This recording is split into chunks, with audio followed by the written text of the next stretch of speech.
अस्सलाम वालेकुम नाजरीन। चैंपियंस ट्रॉफी का हाई वोल्टेज मैच, कौन बनेगा हीरो और कौन बनेगा जीरो, किसकी हिकमत अमली कामयाब होगी और किसकी हिकमत अमली नाकाम होगी। गैर मुतवक्किल हिकमत अमली का प्लान तैयार कर लिया गया है। फतह पाकिस्तान के लिए लाजमी है और कौन कौन से 11 खिलाड़ी शामिल होंगे इस पर भी सोचो विचार शुरू हो गया है। भारत के खिलाफ चैंपियंस ट्रॉफी का ये मैच जीतना पाकिस्तान के लिए निहायत ज़रूरी है कि अगर वो ये मैच हार गया तो इवेंट से भी बाहर हो जाएगा। इसलिए पाकिस्तान का मोरो या मारो की पॉलिसी पर पाकिस्तान क्रिकेट टीम आज मैदान में उतरेगी और हाई वोल्टेज मैच। भारत अपना पहला मैच बांग्लादेश के खिलाफ जीत चुका, जबकि पाकिस्तान ने न्यूजीलैंड के खिलाफ 60 रन से नाकामी हुई थी। इस तरह पाकिस्तान के लिए ये मैच निहायत ज़रूरी है। वो कौन सी गैर मुतवक्किल हिकमत अमली है जो तैयार की जा रही है। क्या पाकिस्तान इजाफी फास्ट बॉलर की जगह मैदान में उतारेगा या वही टीम खेलेगी। इम्कान है कि 2 तब्दीलियों का इम्कान है कि फ़खर जमान की ज़रा जो अनफिट हो गए थे, इमामुल हक टीम में शामिल किए गए हैं, लेकिन उस्मान खान के को भी गौर किया जा रहा है कि वो भी मैदान में उतरेंगे।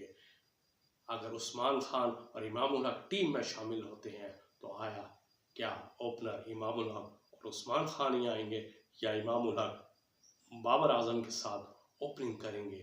लेकिन बाबर आजम का है आज वो प्रैक्टिस सेशन में उन्होंने हिस्सा नहीं लिया, आराम किया है।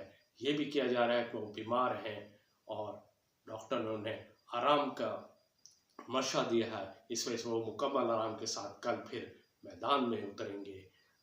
पाकिस्तान ये भी है कि 4 फास्ट बॉलर यानी शाहीन शाह अफरीदी, नसीम शाह, हारिस रोह के साथ एक इजाफी फास्ट बॉलर का नाम लिया जा रहा है कि मोहम्मद हसनैन भी हो सकता है 11 अपनी स्क्वाड का हिस्सा बने।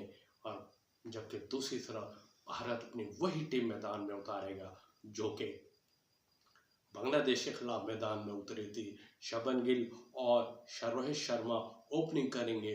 दोनों ने 28 बार ओपनिंग की है और इस ओपनिंग के दौरान दोनों खिलाड़ियों ने 1943 रन बनाए हैं। ये उनके ओपनिंग का मेयार है। उनकी एवरेज 64.42 है। और दूसरी तरफ पाकिस्तानी ओपनर साहिल मयूब की इंजरी की वजह से ओपनिंग अभी तक नाकामयाबी का सामना करना पड़ रहा है। लेकिन कल हाई वोल्ट मैच है और सबके लिए यही पाकिस्तानी खिलाड़ियों के लिए है कि अगर वो नाकाम हो गए तो शायद उनके मुस्तकबिल पर भी दाग लग जाएगा। अब दोनों टीमों के दरमियान जीत का चांस क्या है। भारतीय क्रिकेट टीम के साबिक ओपनर वसीम जाफर कहते हैं कि भारत के 70% जीतने का इम्कान है, जबकि पाकिस्तान के 30%।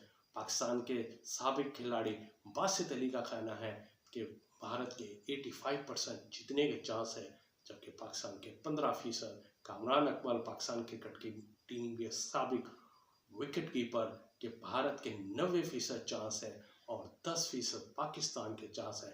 लेकिन दूसरी तरफ जहां मैच खेला जा रहा है पाकिस्तान का दुबई में पाकिस्तान का हमेशा अच्छी कारकर्दगी रही है और भारत के मुकाबले में पाकिस्तान का दुबई के मैदानों में ज़्यादा कंट्रोल रहा है। पाकिस्तान ने ज़्यादातर जीत दुबई के मैदान में हासिल की है। अब तक पाकिस्तान और भारत के दरमियान 135 वनडे मैचेस खेले जा चुके हैं, जिधर पाकिस्तान ने 73 मैच और जबकि इंडिया ने 57 मैच खेल रहे हैं। चैंपियंस ट्रॉफी के मैच में पाकिस्तान की बढ़तरी ज़्यादा है। पाकिस्तान ने भारत के खिलाफ चैंपियंस ट्रॉफी में 3 मैच जीते हैं, जबकि इंडिया ने 2 जीते हैं। लेकिन साथ ये है कि इंडिया ने पाकिस्तान के खिलाफ आखिरी 5 वनडे मैच में कामयाबी का सामना किया है, जबकि पाकिस्तान इंडिया के खिलाफ नाकाम रहा है। लेकिन दुबई की पिचों में हमेशा भारत को पाकिस्तान से शिकस्त का सामना करना पड़ा है। अगर शाहीन और नसीम अब अच्छे बॉलिंग खेले तो भारतीय के बल्लेबाज इब्तिदाई में दबाव को शिकार हो जाएंगे। लेकिन पाकिस्तान के पास मिडल जो बॉलर्स हैं उसमें कोई ऐसी खान नज़र नहीं आ रही कि वो मिडल तबका खाली है। वो पाकिस्तान का मिडल में ओवर्स में विकेट नहीं ले सकता, इसके एक बाद बड़ी साझेदारी होती है जो पाकिस्तान के लिए नुकसानदेह है। पाकिस्तान को 11 से लेकर 40 ओवर तक कोई ना कोई विकेट लेनी है, यानी कि प्रेशर में डालना है। डेथ ओवर पे भी पाकिस्तान को रन्स रोकने होंगे और भारत के खिलाफ अगर जीत में कामयाबी मिलनी है तो पाकिस्तान को हर सूरत डेथ ओवर में, जिसमें पाकिस्तानी बॉलर बड़ी पिटाई खाते हैं, वो रोकना होंगे। इसके अलावा अगर देखा जाए तो भारत के पास मैच विनिंग प्लेयर्स ज़्यादा मौजूद हैं, जबकि पाकिस्तान के पास मैच विनिंग प्लेयर्स की तादाद कम है। लेकिन पाकिस्तान अगर एक ही खिलाड़ी जम जाए तो वो पूरा मैच ही विन ले जाता है। तो भारतीय टीम इस वजह से दबाव का शिकार है कि पाकिस्तानी बल्लेबाजों को कंट्रोल करना ज़रूरी है, क्योंकि अगर वो जम गए तो फिर पाकिस्तान को जीत से हार रोकना निहायत ही मुश्किल है। ये थी आज की खबर। चैनल को सब्सक्राइब करना ना भूलिएगा। अल्लाह हाफिज़।